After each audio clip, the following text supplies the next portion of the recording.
Iya,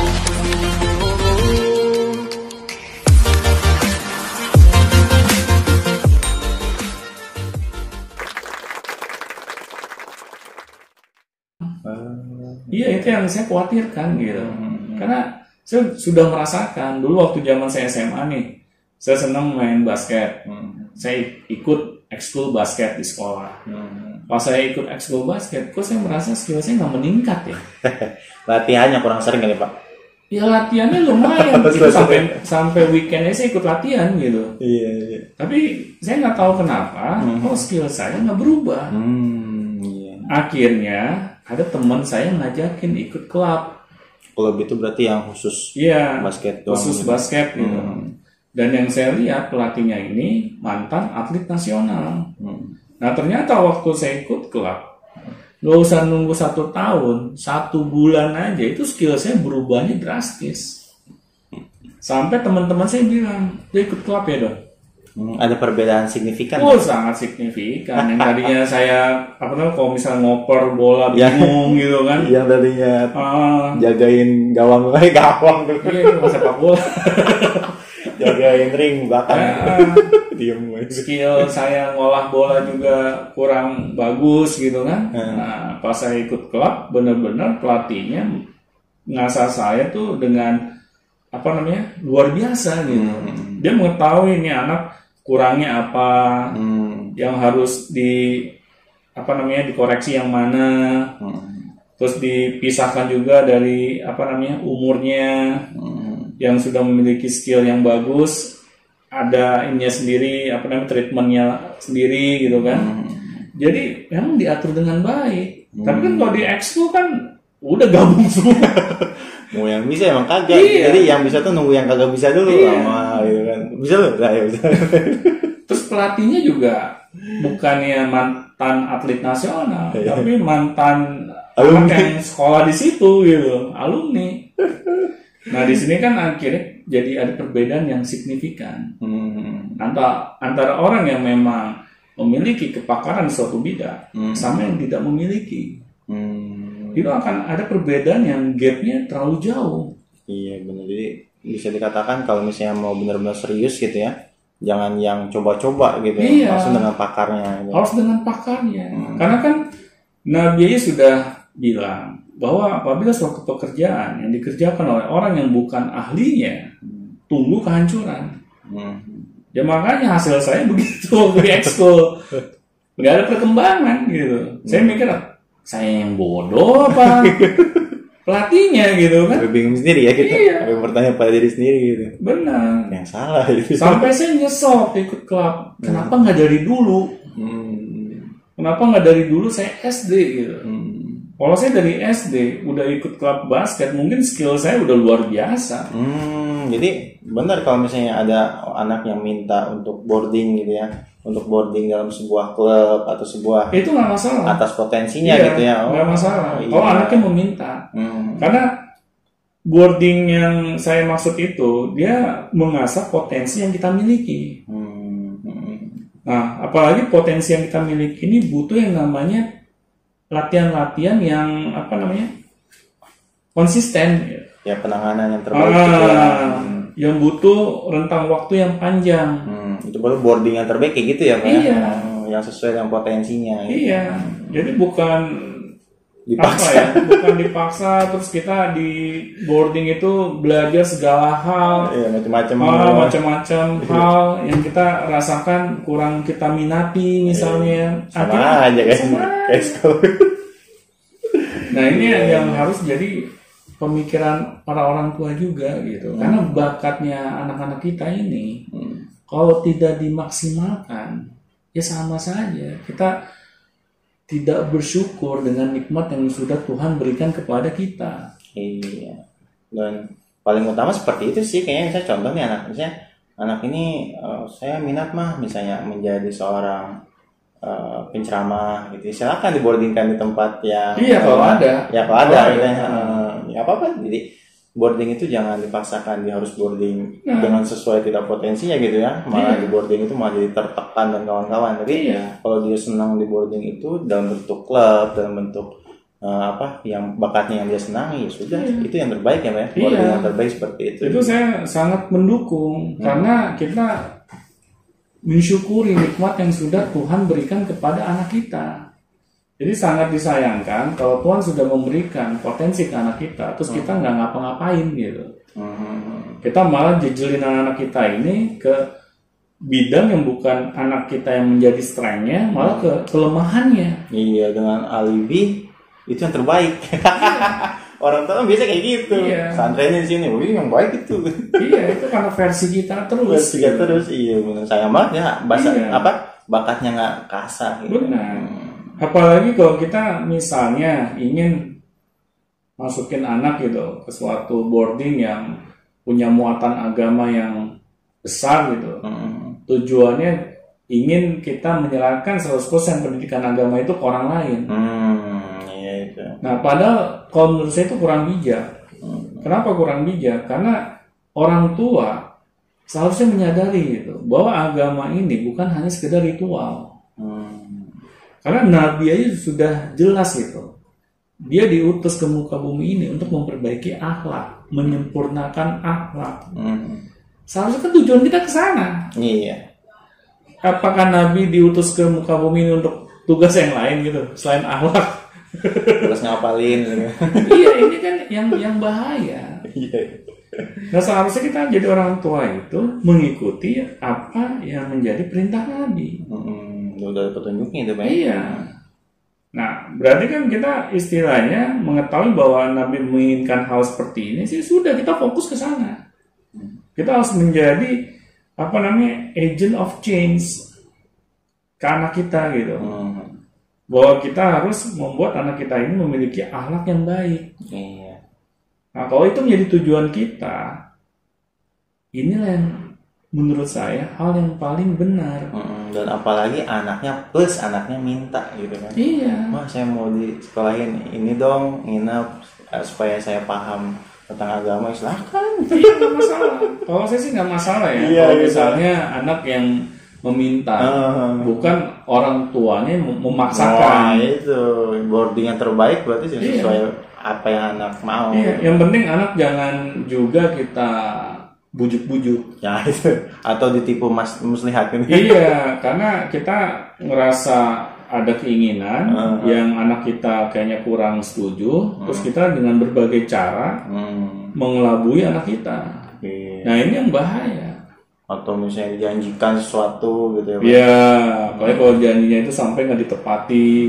Nah, ini akan menjadi bumerang buat para orang tua gitu. Iya.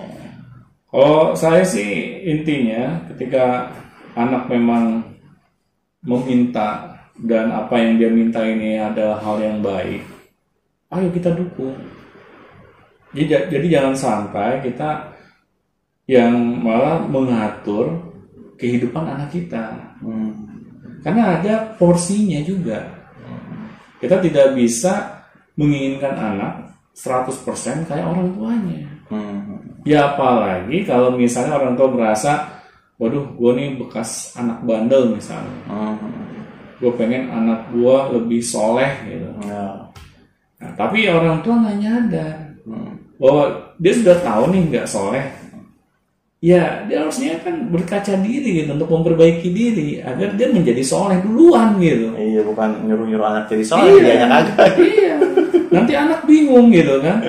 Misalnya di pondok atau di boarding dia diajarin misalnya sholat 5 waktu secara teratur, ngaji secara teratur. Pas dia pulang ke rumahnya dia ngeliat kok orang tuanya nggak pernah sholat. Tapi memang orang tua banyak sih berpikir seperti itu Pak. Jadi karena dia banyak dosa gitu. Jadi nanti sama anaknya dosanya dikurangin gitu. Iya. Kalau itu lucu menurut saya. Jadi kocak, jadi ini kan anak itu biar anak itu mengurangi dosa saya. Tapi Iya, tapi kitanya nggak berubah. Nggak bisa. Karena kan dosa setiap anak manusia itu akan ditanggung masing-masing. Benar. Kita nggak mungkin anak kita istilahnya nggak mendapatkan sebagian apa yang kita lakukan yang salah di masa lalu, terus anak kita menanggungnya kan nggak mungkin. Berarti Tuhan nggak adil dong. Berarti kalau seperti itu, waduh, kasihan anak-anak kita gitu. Anak kita yang misalnya punya dosa yang banyak juga, terus ditambahin harus membantu orang tuanya gitu kan, menghapus sebagian dosanya. Iya, Waduh. anak yang soleh kan. Iya, ya kan kita mana tahu ya anak kita ini nantinya gitu bisa menjadi penyelamat kita atau tidak. Ya meskipun apakah kita bisa menjamin anak kita masukkan sekolah yang memiliki muatan agama yang kuat akan menjadi soleh juga akhirnya, belum tentu. Benar. Karena nggak ada yang bisa menebak masa depan. Iya. Tapi Tuhan ingin melihat ikhtiar kita sebagai orang tua tuh bagaimana sih? Iya, yang kita lakukan sekarang apa sih? Itu udah dikasih nih anak. Terus ikhtiar kamu bagaimana? Agar anak kamu ini menjadi anak yang soleh. Bukan kita punya pemikiran bahwa kita ingin anak kita yang soleh langsung kita kasih ke orang lain gitu. Berarti ikhtiar kita ini nggak maksimal kalau menurut saya gitu. Ikhtiarnya itu ngasih ke orang lain. Cari-cari depan sekolah yang bagus mana nih? Iya. Kayak yang bisa nginep gitu kan. Oh ini nih. Iya. Itu ya sampai situ. Benar. Ini yang saya takutkan gitu kalau orang tua melepaskan tanggung jawabnya. Jadi sampai anak dari misalnya kecil sampai dia kuliah nggak pernah tinggal di rumah. Nah itu. Yang saya takutkan kalau orang tua, maksudnya kalau anak kita nanti pulang kembali ke rumah, dia akan merasa asing dengan orang tuanya. Iya. Karena dia jarang adanya pertemuan gitu. Ikatan emosionalnya nggak ada lah gitu ya. Iya, yang saya takutkan seperti itu. Ya bagaimana sih kalau kita udah lama nggak ketemu orang gitu. Apalagi sebelumnya kita nggak memiliki ikatan emosional sama sekali. Pasti kan asing. Dan lebih bahayanya lagi kalau gini Pak, kejadian ketika anak itu menemukan sosok figur orang tua yang lain. Ya, kalau positif ya itu bagus. Bagus, tapi negatif kadang-kadang. Jadi orang tua angkat lah bahasanya gitu kan. Cuman yang jarang lagi nih yang orang tua pikirkan. Kalau misalnya banyak nih orang tua yang berniat, dia sudah nggak sanggup ngurus anaknya, akhirnya ditaruh anaknya ini di bisa disebut inilah sekolah yang memiliki asrama yang menginap. Dan orang tua yang lain memiliki pemikiran yang sama, karena nggak merasa sanggup juga ditaruhlah anaknya di tempat yang sama. Akhirnya di sekolah tersebut kumpulan anak-anak yang bermasalah gitu. Iya, jadi kebalikannya ya. Iya. Yang tadinya mau menyelesaikan masalah jadi nambah masalah. Benar. Iya. Karena itu akan pengaruh lingkungan, apalagi anak ini nggak bisa kemana-mana. Misal anak kita udah baik-baik aja nih, ditaruh di situ. Akhirnya anak-anak kita ini yang tadinya baik dipengaruhi oleh teman-teman yang nggak baik. Kalau ini berlangsung sampai bertahun-tahun, itu bisa dibayangkan anak kita akan jadi seperti apa. Iya, merasuk ke mental gitu kan. Iya. Oh ini lihat ini, oh iya, ya udah itu yang terjadi ya diri dia seperti itu. Iya, karena saya sempat ada kasus di murid kita juga. Pas dia diasramakan, malah dia mendapatkan ini ya hal yang saya nggak bayangkan gitu. Ini malah diharapkannya baik, yang didapatkannya tidak yang diharapkan. Iya. Sampai benar kamu dapat kelakuan seperti itu? Iya Pak. Waduh. Ya untungnya orang tua kamu langsung ini ya mindahin kamu lagi. Kalau saya, jangan sampai anak kita ini mengalami trauma batin, itu yang paling parah dibandingin trauma fisik. Trauma batin yang parah. Karena trauma batin itu akan selalu teringat gitu. Yang Di dalam alam bawah sadar kita. Dan ini yang paling bahaya untuk masa depan anak kita. Yang saya takut nanti anak kita di masa depannya mereka menjadi anak-anak yang memiliki mental yang lemah. Dikit-dikit takut. Dikit-dikit juga bisa. Pas ketemu masalah kabur. Akhirnya kan kita disusahin terus jadi orang tua. Pada akhirnya kita juga yang benar. Ini anak udah badannya gede, udah berkeluarga, tapi kok masih nyusahin saya gitu kan? Apakah itu yang kita mau? Memiliki anak yang mentalnya lemah. Seharusnya kan anak ketika dia sudah besar, dia bisa menjadi pelindung bagi keluarganya. Jangan dibalik. orang tuanya selalu menjadi pelindung anaknya terus-terusan gitu. Sampai anaknya dewasa. Ya bosnya itu ya harus dipikirkan juga. Iya. Karena sebaik apapun muatan pendidikan di luar, pendidikan yang terbaik itu ya dari keluarga juga ya Pak. Pasti. Itu bukan hal yang bisa ditawar menawar. Iya, mau misalnya semahal apapun pendidikan di luar, misalnya dia disekolahin di sebuah sekolah yang mahal, tapi di keluarganya ya hancur. Iya. Selesai itu anak itu tidak akan berefek apapun. Karena seharusnya rumah itu menjadi madrasah yang pertama dan yang utama bagi anak. Jadi anak kita juga akan ketika dia sudah waktunya keluar dari rumah, dia akan menjadi anak-anak yang memiliki karakter yang kuat. Karena karakter yang mereka miliki ini dibentuk oleh kedua orang tuanya. Dan itu lebih jangka panjang hasilnya.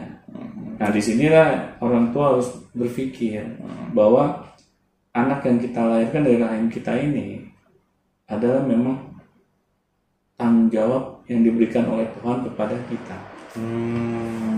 Lagi-lagi orang tua. Maaf ya Bu, maksudnya gitu ya Bu. Jadi untuk ibu yang tadi apa ya? Ya, mudah-mudahan menjawab. Mudah-mudahan ini tidak hanya menjawab permasalahan ibu tadi saja, tapi memang secara global itu yang terjadi pada kondisi anak kita gitu. Iya. Jadi itu bisa disangkut pautkan dengan persiapan orang tua yang terus belajar harusnya Pak ya? Ya harus belajar. Jadi bagaimana kita mumpung belum mengalami hal yang jelek gitu seperti ibu ya ini yang sudah cerita gitu, jadi maka kita bisa lebih belajar terlebih dahulu sebelum memutuskan. Baik, terima kasih Pak Doni. Sama-sama siang hari ini, dan mudah-mudahan tetap bermanfaat buat ini ya. Amin. Sehat-sehat semuanya, keluarga Pak Doni dan kita semuanya di sini. Dan jangan lupa kalau misalnya ada yang mau komentar, silakan langsung di link di bawah ini ya. Langsung ada di situ, ada WhatsApp-nya yang mau gabung silakan dengan WhatsApp Beyond Education atau Telegram juga ada. Dan kalau mau gabung atau misalnya menceritakan sesuatu atau misalnya menceritakan sebuah hal yang memang perlu diceritakan, silakan nanti kita akan bahas langsung di video segmen selanjutnya. Baik, terima kasih dan sampai jumpa di Beyond Education selanjutnya. Sampai jumpa teman-teman.